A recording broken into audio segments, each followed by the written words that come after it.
രാംദാസ് കടവല്ലൂരിനെ ഒരു പ്രവാചക സംവിധായകൻ എന്ന് വിശേഷിപ്പിച്ച് ഒരാദരവ് അദ്ദേഹത്തിന് കൊടുക്കാനാണ് എനിക്ക് ആഗ്രഹം.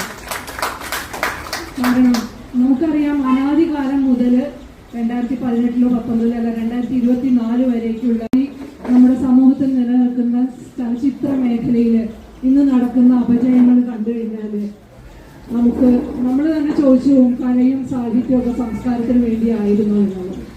അതെന്തുമാകട്ടെ, ജനാധിപത്യം ഇല്ലാത്ത ഒരു കാലത്ത് നിന്ന് ജനാധിപത്യത്തിലേക്ക് വന്ന നമ്മൾ ഇപ്പൊ ജനാധിപത്യത്തിനകത്തെ പുരുഷാധിപത്യത്തിലുള്ള ദ്രോഹങ്ങളാണ് ഇപ്പോൾ സഹിച്ചുകൊണ്ടിരിക്കുന്നത്. അപ്പൊ ഈ ചിത്രം പറയുന്നത് LGBTQ കമ്മ്യൂണിറ്റിയെയും സ്ത്രീകളെയും കുട്ടികളെയും കുറിച്ച് ചേർക്കേണ്ടത് ജൂനിയർ ആർട്ടിസ്റ്റുകളെയും കൂടിയാണ്. കാരണം ഒരു സമൂഹത്തിലെ എല്ലാ വിഭാഗത്തിലുള്ളവരും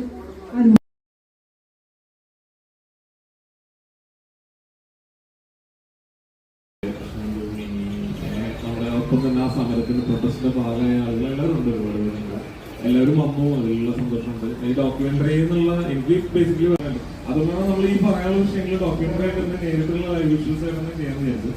ഇത് ചെയ്യുന്നൊരു പരിപാടി വലിയ ബുദ്ധിമുട്ടായിരുന്നു. കാരണം നമുക്ക് ലൈവ് റെക്കോർഡിങ് ചെയ്യുക, ഇതെല്ലാം നമ്മൾ തന്നെ നേരിട്ട് ഇതിലൊരു ടെലിവിഷൻ ഫുട്ടേജസ് ഒക്കെ സാധാരണ രീതിയിൽ നമ്മൾ ഡോക്യുമെന്ററിയിൽ പലപ്പോഴും ടെലിവിഷൻ ഫുട്ടേജസ് ഒക്കെ ധാരാളമായിട്ട് ഉപയോഗിക്കാറ്. ഇത് നമ്മൾ ടെലിവിഷൻ ഫുട്ടേജസ് ഒന്നും ഉപയോഗിക്കാതെ നമ്മൾ തന്നെ ആ ഗ്രൗണ്ടിലെത്തി നമ്മൾ തന്നെ റെക്കോർഡ് ചെയ്തെടുത്ത്, അപ്പൊ അതിൻ്റെതായിട്ടുള്ള ചില ടെക്നിക്കൽ ഫോൾട്ടുകൾ മാത്രമേ ഉണ്ടായിരിക്കാം. പക്ഷെ ഒരു ശ്രമം എന്നുള്ള രീതിയിൽ ചെയ്തതാണ്. പക്ഷെ ഇത് പ്ലെയിൻ ആയിട്ട് പറഞ്ഞിട്ട് കാര്യമില്ലെന്നും. അപ്പൊ നമ്മൾ എന്താ ചെയ്തിട്ട് 3 വേർഷൻ ഉണ്ടാകാം. ഒന്ന് നമ്മളൊരു ആർട്ടിസ്റ്റിക് ഫോമിൽ നമ്മളതിനെ പ്രൊട്ടസ്റ്റ് ചെയ്യുന്ന രീതിയിലാണ് നമ്മൾ ആ ബോഡി ആർട്ടിനെ മറ്റും കൊണ്ടുപോകുന്നത്. അപ്പൊ അതാണ് ഒരു ഭാഗം. മറ്റൊന്ന് ലൈവായിട്ടുള്ള ഇവന്റ്സ്, അപ്പൊ ഒരു ഫിക്ഷൻ ഡോക്യു ഡ്രാമ എന്നുള്ള പോലെയാണ് നമ്മളത് കൺസീവ് ചെയ്തത്. ബാക്കി നിങ്ങളെല്ലാവരും പറയുന്നത്. അടുത്ത നാട്ടുകാരാണ്. കേച്ചേരി കടവല്ലൂർ തമ്മിൽ അധികം ദൂരമില്ല, പക്ഷെ സിനിമയിലൂടെ പരിചയപ്പെട്ട ആളുകളാണ്. രാംദാസ് എപ്പോഴും പറയുന്നൊരു കാര്യമുണ്ട്. രാംദാസ് ബാങ്കിൽ വർക്ക് ചെയ്യുന്ന കാലത്ത് ഞാനൊരു സിനിമയുടെ ഷൂട്ടിങ്ങായിട്ട് കോഴിക്കോട് പോയപ്പോൾ അപ്പോൾ രാംദാസ് ഇങ്ങനെ വാദോരാതെ എപ്പോൾ കാണുമ്പോഴും സിനിമയെക്കുറിച്ച് മാത്രമേ സംസാരിക്കുള്ളൂ.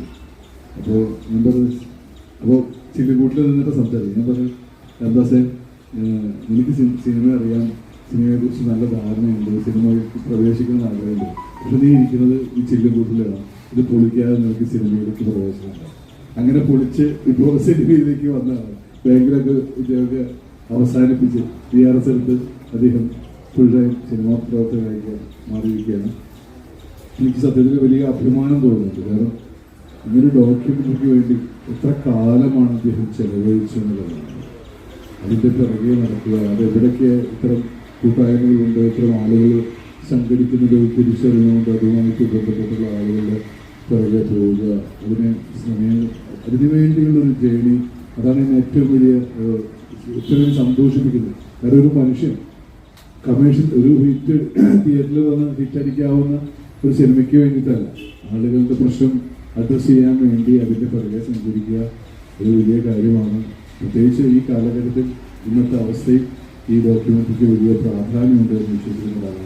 തീർച്ചയായിട്ടും കവിത ചൊല്ലുക എന്നുള്ളത് അതൊരു ഇഷ്ടമാണ്. ഒരു കവിത പറയുക എന്ന് ഞാൻ പറയും, ചൊല്ലുക എന്ന് പോലും പറയുന്നു. അപ്പോൾ രാംദാസ് വന്ന് പറഞ്ഞു, ഞാൻ പറഞ്ഞു എനിക്ക് ചെയ്യാം. പക്ഷെ എന്നെ സംബന്ധിച്ചിടത്തോളം എനിക്ക് ഭയങ്കര ഇഷ്ടപ്പെട്ട കവിതകളിലൂടെ സഞ്ചരിക്കുന്ന ഒരാളാണ്. അപ്പോൾ ആദ്യമായിട്ടാണ് രാംദാസ് എന്ന് പറയുന്നത്, അല്ലെങ്കിൽ ആരെങ്കിലും ഒരാൾ ഫോഴ്സ് ചെയ്തിട്ടൊരു കവിത പറയണം എന്ന് പറഞ്ഞപ്പോൾ, പക്ഷെ എനിക്കത് ഞാൻ ഒരു ദിവസം മുഴുവൻ അതിൻ്റെ പിന്നാലെ സഞ്ചരിച്ചിട്ടാണത് ചൊല്ലിയത്. എന്നിട്ട് ഞാൻ ആദ്യം ചൊല്ലിയ വേർഷൻ രാംദാസിന് താല്പര്യമായില്ല. എന്നിട്ട് പിന്നെ വീണ്ടും ഒന്നും കൂടി പറഞ്ഞു. അവസാനം പറഞ്ഞു, അല്ല ആദ്യം പറഞ്ഞാലും മതി എന്ന് പറഞ്ഞിട്ട് അങ്ങനെ.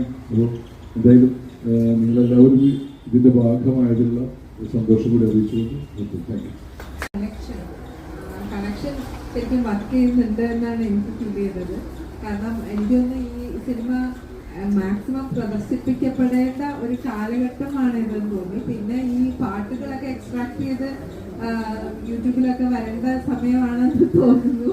ഐ മീൻ ഇപ്പോൾ യഥാർത്ഥത്തിൽ രാംദാസിനെ കുറെ കാലഘട്ടങ്ങളായിട്ട് അറിയാവുന്ന ആളെന്നുള്ള രീതിയിൽ രാംദാസിന്റെ ഒരു evolution as A film maker is A very interesting thing. I should congratulate him for that. And അതായത് ഡോക്യുമെന്ററി എന്ന് പറയുന്ന ഫോർമാറ്റ് തന്നെ വളരെ വ്യത്യസ്തമായ രീതിയിൽ ഉപയോഗിക്കുക എന്ന് പറയുന്നത് ഒരു ഇൻട്രസ്റ്റിംഗ് ആയിട്ടുള്ള കാര്യമാണ്. കേരളത്തിലെ ഡോക്യുമെന്ററി ഫോർമാറ്റുകൾ ഉപയോഗിച്ച് നമ്മൾ കണ്ടിട്ടുണ്ട്. പ്രത്യേകിച്ചും എന്താ പറയുക, നമുക്ക് വളരെയധികം ഫിലിം മേക്കേഴ്സ് പ്രൊട്ടസ്റ്റ് ബേസ്ഡ് ആയിട്ടുള്ള ജനകീയ സമരങ്ങളോട് പ്രതികരിക്കുന്ന അതേപോലെയുള്ള കാര്യങ്ങൾ ചെയ്യുന്ന വളരെയധികം ഫിലിം മേക്കേഴ്സ് നമുക്ക് ഒരു കാലഘട്ടത്തിൽ ഉണ്ടായിട്ടുണ്ട്.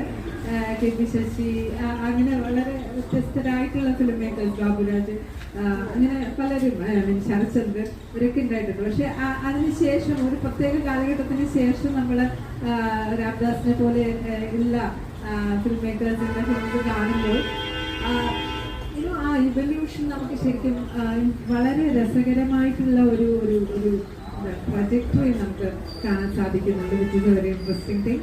ആൻഡ് രാംദാസിന്റെ നേരത്തെയുള്ള സിനിമ അത് വളരെ സീരിയസ് ഒരു സിനിമ എന്നുള്ള രീതിയിലാണ് ആൾക്കാർ കണ്ടിരുന്നത്. ഇതിപ്പോ കുറച്ചുകൂടി ലൈറ്ററായിട്ട് ആൾക്കാർക്ക് കുറച്ചുകൂടി കണക്ട് ചെയ്യാൻ പറ്റുന്ന ഒരു പോയിന്റിൽ അത് എത്തിച്ചേരുന്നത് ഇൻട്രസ്റ്റിംഗ് ആണ്.